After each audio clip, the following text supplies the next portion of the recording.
হ্যাঁ, জিনিসটা মাপটা বুঝতে পারলাম না, দোকানদার ভুল বুঝিয়ে দিয়ে দিল। চলো চলো, অনেক বেলা হয়ে গেছে, এবার খেতে যাবে তো? এটা কি গো? দেখো, ও সকাল সকাল উঠে পড়েছে আজকে। ও বাবা, ওর স্নানও হয়ে গেছে। বাবা, কটা বাজে দেখছো? বাইরে পুকুর যাচ্ছে বাইরে। তারপরে বাইরের অবস্থা দেখো, এখনো সদ্য ভোরের আলো ফুটছে। বাইরে আমাদের এখানে খুব কোকিলের আওয়াজ।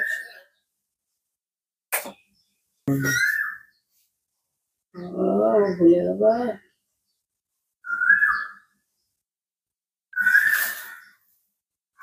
বাহ, খুব সুন্দর লাগছে।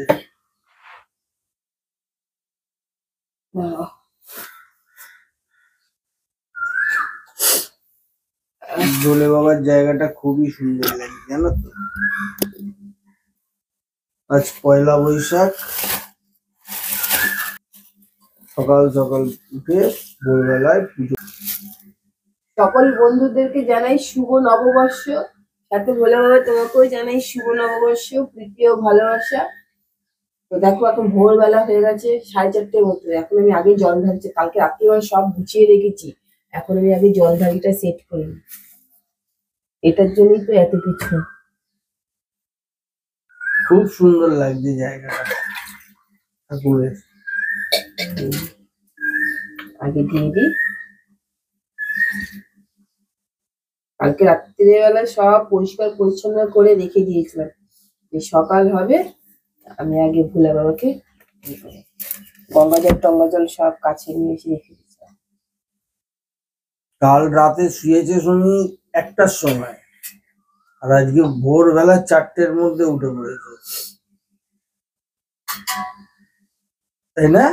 হ্যাঁ, যে আমার এটা একটুখানি ছোট হয়ে গেছে, তো আমি ওইভাবে জল দিতে পারবো না, তো যে আস্তে আস্তে করে জল দিতে হবে, কি করবো।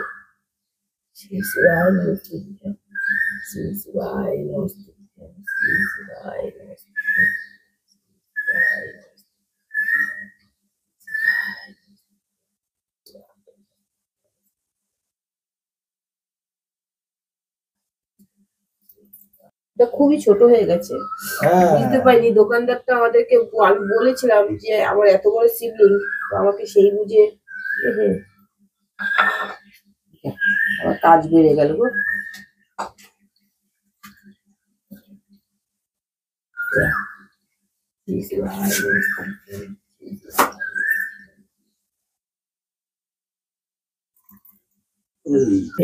এই জলধারিটা দিয়ে দিলাম,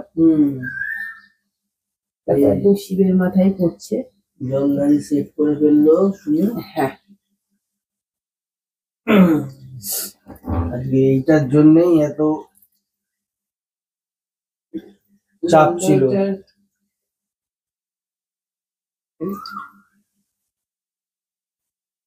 ওই শুনে ভোলে বাবার ঝাল লাগিয়ে দিয়েছে, এবার ঝাড়ে জল দিচ্ছে। বাহ, কি সুন্দর বেলপাতা হয়ে এখন টপ টপ করে পড়বে, বেশ সুন্দর লাগছে। বেলপাতাটা কি সুন্দর পড়েছে।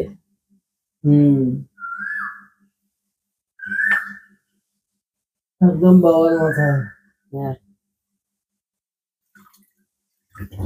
সাইজটা একটু ছোট হয়ে গেছে, এই যা। আর একটু পাগুলো উপরে হলে, বড় হলে ভালো। হ্যাঁ, জিনিসটা মাপটা বুঝতে পারলাম না, দোকানদার ভুল বুঝিয়ে দিয়ে দিল।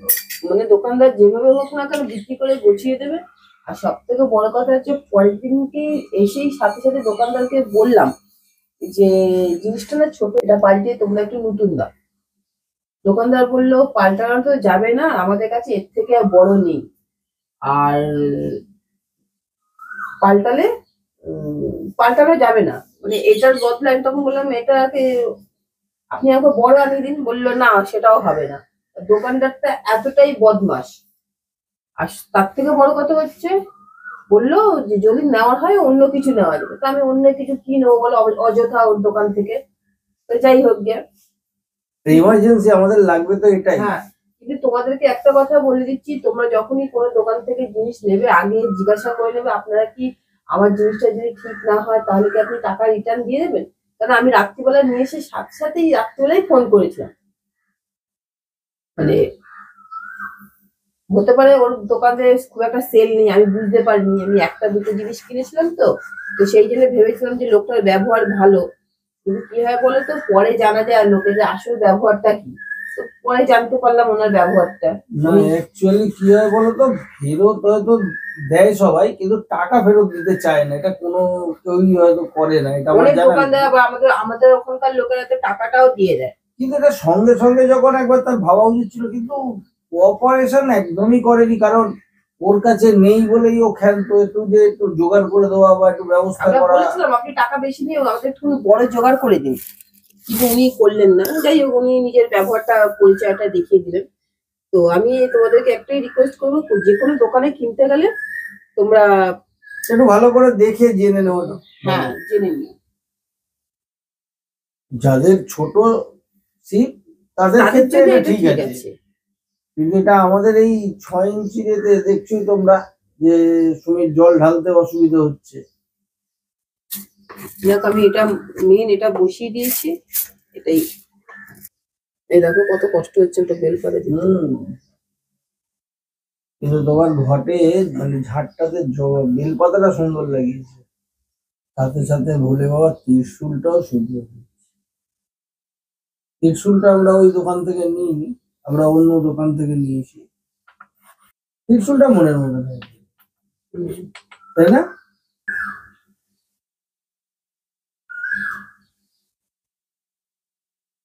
খুবই অসুবিধা হবে। হ্যাঁ, মালা টালা পরাতে খুবই অসুবিধা হয়, তোমরাও দেখছো। দেখো সুমির কিরকম অসুবিধা হচ্ছে, মালা নিয়ে গিয়ে শিবের গলায় দিতে। কষ্ট করো না গো ঠাকুর, কিছুটা দিই, কি করবো বলো। ভোলে বাবারও খুব কষ্ট, আর একটু বড় হলে খুব ভালো হতো। যাক, এই বছরের সময় ছিল না, কিছু মনে করো না, সামনের বছরের মধ্যে চেঞ্জ করে দেবো, তাই তো শুনি? তুমি শুনি করো না, সবাই আমার নামটা গন্ডগোল করে ফেলে। সৌমি বলো, যেটা অরিজিনাল নাম। সৌমি? আমরা একে অপরকে বুয়া বলে ডাকি, সেটা আলাদা, কিন্তু তুমি এমনি না, তুমি ক্যামেরার সামনে আমাকে সৌমি করো, এমনি সময় বুয়া বলে ডাকো, ওইটাই ডাকো বুয়া। একটা বেলপাতা এখানে দিয়ে দিলাম।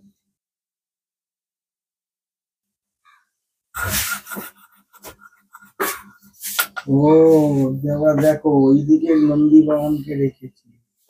নন্দী বামন কি করবো, সব গন্ডগোল হয়ে গেছে। তাই ওকে দেখা যাচ্ছিল না কোথায়। দেখো নন্দী বামনের পায়েও দিতে পারবো না বেলপাতা, কষ্ট হবে। নন্দী ঠাকুর কি করবো বলো, আমার নন্দী মহারাজ, খুব কষ্ট হচ্ছে না তোমাদের? এটা খুব সুন্দর লাগছে না, শুধু গোছা, আবার আমি একটু পরে তোমাদেরকে দেখাচ্ছি। দেখো এবার শুনে, দেখো এবার গোয়া আরো কিছু বেশ সুন্দর লাগছে গোয়ার ভোলে বাবাটাকে, তো এদিকে চেনাই যাচ্ছে না।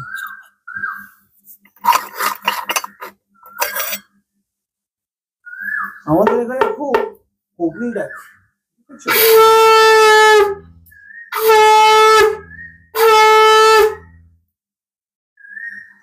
এবার সারা ঘরে একটুখানি আরতিটা দিয়ে দিতে হবে। শঙ্কর ধ্বনি হয়ে গেল। এখন কটা বাজে? 5:30। সারা ঘরে ওইটা তো এখানে আছে, দাঁড়াও আমি সারা বাড়িতে একটু আরতিটা দেখিয়ে আছি। আমার পুজো হয়ে গেছে, আমি এবার ঠাকুরের নামটা করি, তারপরে উঠে চাটা গুলো খাবো, তখন তোমাদের সাথে দেখা করবো, ঠিক আছে? চলো আপাতত এখনকার মতন টাটা।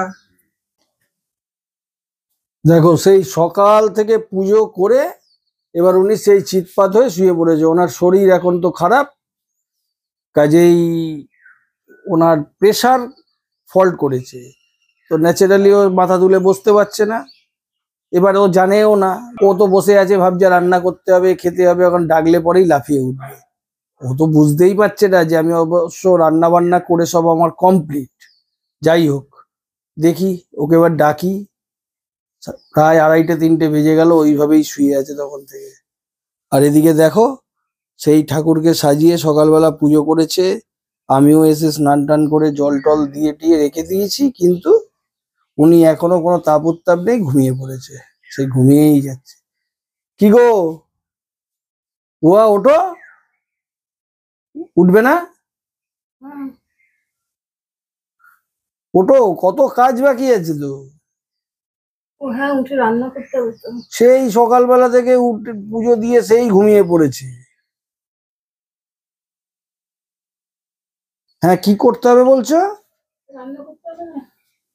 আর তোমাকে এখন আর উঠে রান্না করতে হবে না।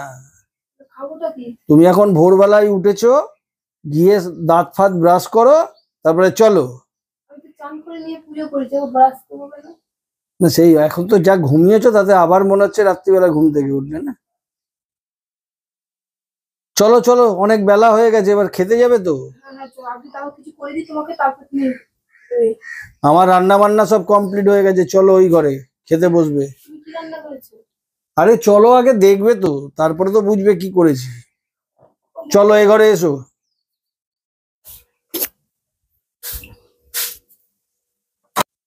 কি হলো, আবার শুয়ে পড়লে নাকি? এসো। আরে না না, আসছি আসছি। ও মা, তুমি তো থালা টালা সাজিয়ে রেখেছো, সত্যি তো তুমি রান্না করে যাচ্ছ? সব রান্না বান্না কমপ্লিট করা, দেখো। বাবা, এত রান্না কি রান্না করেছো? দেখো সব আমার কমপ্লিট। কালকে টকটা অনেক অনেক কাছে। এটা কি, এটা কি গো? শুক্তোটা। না না, এটা শুক্তো না, এটা যেন কি? ওটা ডিমের ঝোল। বাবা, ডিমের ঝোলটা কি কালচে কালচে করেছে? আমি তো গোলবাড়ির রাঁধুনি না, আমার সবকিছুই কালচে কালচে টাইপেরই হয়। তাহলে ঠিক আছে, আমি বেড়ে দিচ্ছি, তাও খেতে বসে তুমিও খেতে বসে যাও। হ্যাঁ হ্যাঁ, তুমি তো সব সাজিয়ে রেখেছো। চলো, খাবারগুলো একটু বন্ধুদের দেখিয়ে দাও, আমি এত কষ্ট করে আনলাম। আর ডিমের ঝোল দেখিও না কাউকে, দেখো কেমন কালো। হ্যাঁ দেখো, তোমরা সব কালো ঝোল, মানে গোলবাড়ির কষা মাংস যেরকম হয় সেরকম আমি কালো ডিম করেছি। এই যে শুক্তোটা তো কালকে তো রান্না আমি করেছি। হ্যাঁ, সেটাকে গরম করে এনে রেখেছি, আবার কি। তাহলে এই যে আমের টক, ওটা তো আমের টক, সবই আমি গুছিয়ে গরম টরম করে এনে গুছিয়ে রেখেছি, আবার কি। কড়ার মধ্যে তুমি করেছো শুধু ডিমের ঝোল। আর ভাতটা কে করেছে? ও ভাত। তুমি? না, এমন করে বলছো তুমি সব রান্না করেছো। তাহলে চলো খাবারটা বেড়ে ফেলো। তাহলে বন্ধুরা, আমরা দুজন মিলে এবার খেতে বসে যাই, অনেক বেলা হয়েছে। তোমরা অবশ্যই ভিডিওটাতে লাইক কমেন্ট শেয়ার আর সাবস্ক্রাইব করো। তো তোমাদের সঙ্গে দেখা হচ্ছে আগামীকাল ঠিক দুপুর 12টার সময়। ধন্যবাদ।